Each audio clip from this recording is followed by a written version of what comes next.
Super match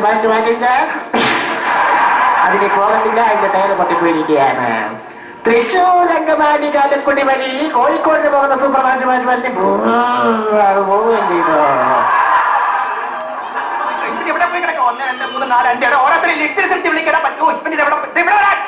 ഇന്നത്തെ ദിവസം എന്ന് അറിയോ, ഇവിടെ ഇന്റർവ്യൂ നടക്കുന്ന ദിവസം. KSRTC ഡ്രൈവർ തസ്തികത്തെ ഇന്റർവ്യൂ ആണ്. ഇഷ്ടംപോലെ ആൾക്കാരോട് വന്നിട്ടുണ്ട്. നീ ആരെങ്കിലും ഒന്ന് കടത്തി വിടുന്നു? ഇഷ്ടം പോലെ. രണ്ടുപേരേ ഉള്ളൂ. കഷ്ടം.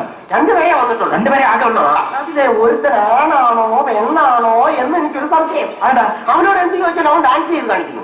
പേര് ചോദിച്ചു അപ്പൊ അവൻ ഡാൻസ് ചെയ്ത് വീഡിയോ ചോദിച്ചു അത് അവൻ ഡാൻസ് ചെയ്തു. എന്ന് പറഞ്ഞാൽ അവന് ഡാൻസ് ആരും കുഴപ്പമില്ല. ഏത് മിടുക്കനായാലും അവനോട് കടത്തിവിട്. എന്നാലും അത്രയും ആൾക്കാർ പറ്റുമോ പറഞ്ഞോ? ആരെങ്കിലും മതി, നീ കടത്തിവിടവനെ. അല്ലെ ഞാൻ കയറ്റി വിടണോ? പിന്നെ കയറ്റി വിടാം. കുഴപ്പമില്ലല്ലോ.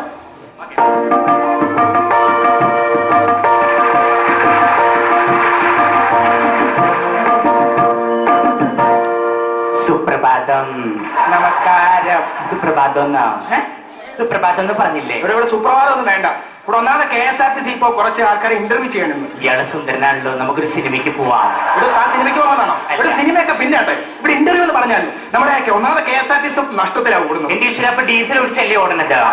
അതല്ലേ പറഞ്ഞത്, KSRTC മൊത്തം നഷ്ടത്തിലാണ് ഓടുന്നത്. അപ്പൊ KSRTC പോലെ പ്രഗത്ഭമായിട്ടുള്ള ചെറുപ്പക്കാരെ ഇന്ന് ഇന്റർവ്യൂ ആയിക്കോട്ടെ. അപ്പൊ നമുക്ക് കുറച്ച് ചോദ്യങ്ങൾ ചോദിക്കും. സാർ എത്ര ആൻസേഴ്സ് വേണ്ടി ചോദിച്ചു? എല്ലാത്തിനും ഞാൻ ക്വസ്റ്റ്യൻ പറയാം.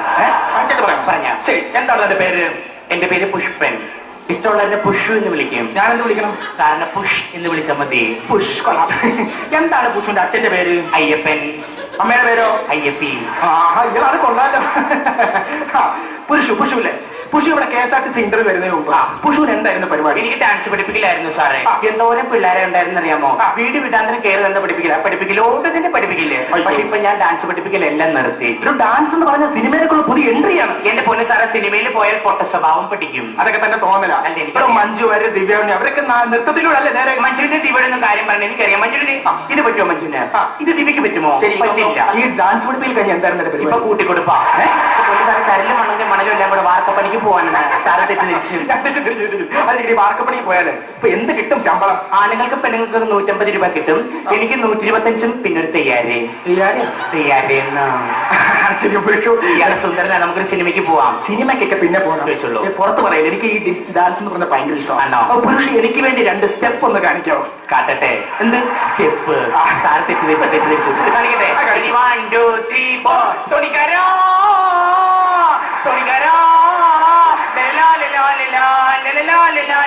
മാറുന്ന ചിലപ്പോ കൊത്തുത്തേ കൊത്തി അർത്ഥമൊന്നും അറിയില്ല. എന്റെ പൊന്നോ, ഇതൊന്നും വേണ്ട. ഡാൻസ് പഠിപ്പിക്കുന്നത് വേണ്ട. നമുക്ക് അടുത്ത എനിക്ക് പ്രധാനമായിട്ട് അറിയേണ്ടത് പുഷുവിന്റെ ക്വാളിഫിക്കേഷനെ പറ്റിയാണ്. അതായത് പുഷു ഏതുവരെ പഠിച്ചു? എന്റെ പൊന്ന് സാറെ, ഡിഗ്രിക്ക് പോകണമെന്ന് എനിക്ക് ഭയങ്കര താല്പര്യമായിരുന്നു. ഞങ്ങളുടെ തൊട്ടപ്പുറത്തെ വാസുചേട്ടന്റെ ഫോം എല്ലാം പൂരിപ്പിച്ച് തന്നതാ. ഞങ്ങൾ കോളേജിൽ ചേരാൻ ചെന്നപ്പോഴാണ് അറിയണത് 10ാം ക്ലാസ് പാസ്സാവണമെന്ന്. 10ാം ക്ലാസ് പാസ്സായി 8, 9 ഇയാൾ ഒന്ന് പാസ്സാക്കി തരുമോ? സൂക്ഷം പറഞ്ഞ 4 വരെ പോയിട്ടുള്ളൂ. ശരി, 4 വരെയൊക്കെ പോകാമെന്നല്ല. ഇനിയിപ്പോ പുരുഷന്റെ സെൻസ് അറിയാൻ വേണ്ടി, തനിക്ക് സെൻസ് ഉണ്ടോ എന്ന് അറിയാൻ വേണ്ടി കുറച്ച് ചോദ്യങ്ങൾ. എനിക്ക് ഇത്തിരി കൂടുതലാ. എന്ത് സാർ പറഞ്ഞു? സാർ അത് നല്ല അടിക്ക് തന്നെ. തനിക്ക് അറിവുണ്ടോ അറിയാൻ ചോദിച്ചോളൂ. അതായത് ഫസ്റ്റ് ചോദ്യം, കോഴിക്ക് മുല വന്നാൽ എന്നൊരു പഴഞ്ചൊല്ലുണ്ട്. ഉണ്ടോ? ഈ പഴഞ്ചൊല്ല് പ്രാബല്യത്തിൽ വന്നാൽ എന്തായിരിക്കും ഇവിടുത്തെ അവസ്ഥ? ബ്രേസറിന് വില കൂടും. രണ്ടാമത്തെ ചോദ്യം ചോദിക്കാൻ പോകുന്നത്, ഈ മണ്ണിരയുടെ വാഭാഗം നമ്മൾ എങ്ങനെ കണ്ടുപിടിക്കും? അയ്യോ പൊന്നത്താറ, സിമ്പിൾ അല്ലേ. നമ്മളൊരു മണ്ണിരനെ ഇങ്ങനെ കയ്യിലെടുക്കുക, ഒരു മേശപ്പുറത്ത് ഇങ്ങനെ മരത്തിൽ കിടത്തുക. വേദന എടുപ്പിക്കരുത്. കഥമിച്ചുണ്ടൻ, പൂണുമുക്കൻ, ഞാൻ. എന്നിട്ട് നമ്മൾ മണ്ണിരയുടെ വയറ്റ് ഭാഗത്ത് ഇങ്ങനെ ഇക്കിളിട്ട് കൊടുക്കുക. അപ്പൊ ചിരിക്കണ ഭാഗം വായിഭാഗം. ഇനി ഇമ്പോർട്ടൻസ് അല്ല 5 ചോദ്യങ്ങൾ ചോദിച്ചോളൂ. അതായത് ആദ്യത്തെ ചോദ്യം ചോദിച്ചോളൂ. ഇമ്പോർട്ടൻസ് ആണ്. ഇതിന് കറക്റ്റ് ആൻസർ എത്ര ആൻസേഴ്സ് വേണ്ടി ചോദിച്ചാൽ എല്ലാത്തിനും ഞാൻ ക്വസ്റ്റ്യൻ പറയാം. ഒന്നാമത്തെ ചോദ്യം, ഇന്ത്യൻ രാഷ്ട്രപതിയുടെ പേരെന്ത്? KR നായരു. KR നാരായണൻ. പക്ഷെ ഞങ്ങളുടെ ആൾക്കാർ അദ്ദേഹത്തെ KR നായരുന്നേ വിളിക്കും, ഷോർട്ട് ഫോം. അത് ശരി. രണ്ടാമത്തെ ചോദിച്ചോളൂ, എവറസ്റ്റ് കൊടുമുടിയുടെ ഉയരം എത്ര? ഏകദേശം ഒരു 8000 അടി ഉയരം ഉണ്ടാവും. അവിടെ പിടിക്കാ.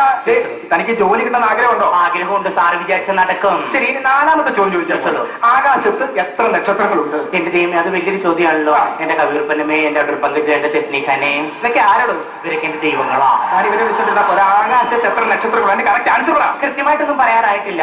ശാസ്ത്രജ്ഞന്മാർ ഇപ്പോഴും അതേക്കുറിച്ച് ഗവേഷണം നടത്തിക്കൊണ്ടിരിക്കുക. അവസാനത്തെ ചോദ്യം ചോദിക്കാൻ പോകുന്നത്, ഇതോടെ ജോലി ഉറപ്പാണ്. ഇന്ത്യക്ക് സ്വാതന്ത്ര്യം ലഭിച്ചതെന്ന്? എന്റെ ദൈവമേ, 1917 ശ്രമിച്ചു, നടന്നില്ല. 1947 നടന്നു. ഇവിടെ ഇങ്ങനെ മിടുക്കനാണല്ലോ.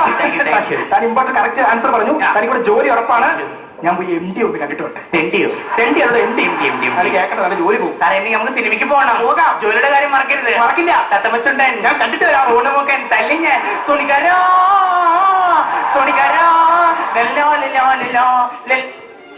സുന്ദരനാണല്ലോ. സിനിമയ്ക്ക് പോവാം. സിനിമയ്ക്ക് പോവാം. ഇവനെന്റെ വില കളയും.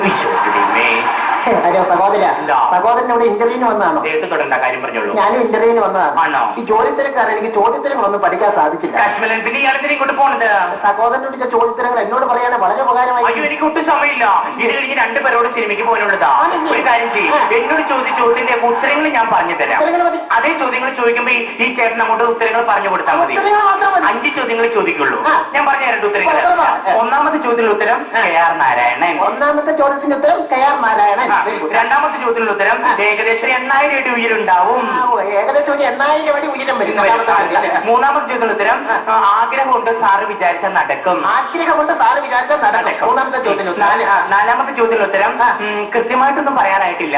ശാസ്ത്രജ്ഞന്മാർ ഇപ്പോഴും അതേക്കുറിച്ച് ഗവേഷണം നടത്തിക്കൊണ്ടിരിക്കുക. കൃത്യമായിട്ടൊന്നും പറയാൻ സാധിക്കത്തില്ല. ശാസ്ത്രജ്ഞന്മാരെ കുറിച്ച് ഇപ്പോഴും ഗവേഷണം നടത്തിക്കൊണ്ടിരിക്കുന്നതാണ്. നാലാമത്തെ ചോദ്യം. അഞ്ചാമത്തെ ചോദ്യത്തിനുള്ള ഉത്തരം അത് പറഞ്ഞാൽ ജോലി കിട്ടുള്ളൂ. അതിനുള്ള ഉത്തരം എന്താണെന്നറിയാമോ? 1917 ശ്രമിച്ചു നടന്നില്ല, 1947 നടന്നു. 1917 ശ്രമിച്ചു നടന്നില്ല, 1947 നടന്നു. അഞ്ചാമത്തെ ചോദ്യം. Thank you. സിനിമയ്ക്ക് പോവാം. എന്റെ കൂടെ സിനിമയ്ക്ക് വരാതെ ഇയാൾക്ക് കുട്ടികൾ ഉണ്ടാവാണ്ട് പോട്ടെ. തോണിക്കാരോ വലിച്ചു കയറ്റിയാണ് ആദ്യം. നമസ്കാരം. നമസ്കാരം. നമസ്കാരത്തിന് എത്ര ദിവസം നീളം? നമസ്കാരം പറഞ്ഞപ്പോ ഏമ്പക്കം കയറി വന്നതാണ്. ഏമ്പൊക്കെ പിന്നെ കേൾക്കാം. ഇവിടെ ഇന്റർവ്യൂ ഒന്നാമത് ഓടിച്ചിട്ട പാടെ നിൽക്കുക. എന്റെ പൊന്നുനാളെ ചോദ്യത്തിന് ചോദിക്കും. ജോലി ചെയ്യാൻ മെമ്പറായിട്ട് വന്നിരിക്കില്ല ഞാൻ. ഇതുപോലെ വെമ്പൽ കൊടുന്ന ചെറുപ്പക്കാരാണ് കേരളത്തിൽ. എന്റെ പൊന്നുനാളെ സാറ് ചോദ്യങ്ങൾ ചോദിക്കേ. പ്രധാനമായി 5 ചോദ്യങ്ങളാണ് ഞാൻ ചോദിക്കുന്നത്. ഈ 5 ചോദ്യങ്ങൾക്ക് കറക്റ്റ് ആയിട്ട് ചോദിക്കും. ഞാൻ ഉത്തരം പറയുന്നത്. ശരി, 10 ചോദ്യം. എന്താണ് പേര്? എന്റെ പേര് KR നാരായണൻ. ചോദിക്കും. തനിക്ക് എത്ര ഉയരമുണ്ട്? ഉദ്ദേശം 8000 അടിയോളം ഉയരം വരും. ഈ 3 ചോദ്യങ്ങൾ ചോദിക്കും. താൻ കല്യാണം കഴിച്ച് തനിക്ക് കുട്ടികളുണ്ടോ? ആഗ്രഹമുണ്ട്. സാറ് വിചാരിച്ചാൽ നടക്കും. തനിക്ക് ഭ്രാന്തുണ്ടോ? കൃത്യമായിട്ടൊന്നും പറയാൻ സാധിക്കത്തില്ല സാറേ. ശാസ്ത്രജ്ഞന്മാരെ അതിനെ കുറിച്ച് ഇപ്പോൾ ഗവേഷണം നടത്തിക്കൊണ്ടിരിക്കുന്നത്. താൻ എന്നാ ജനിച്ച്? 1917 ശ്രമിച്ചു നടന്നു.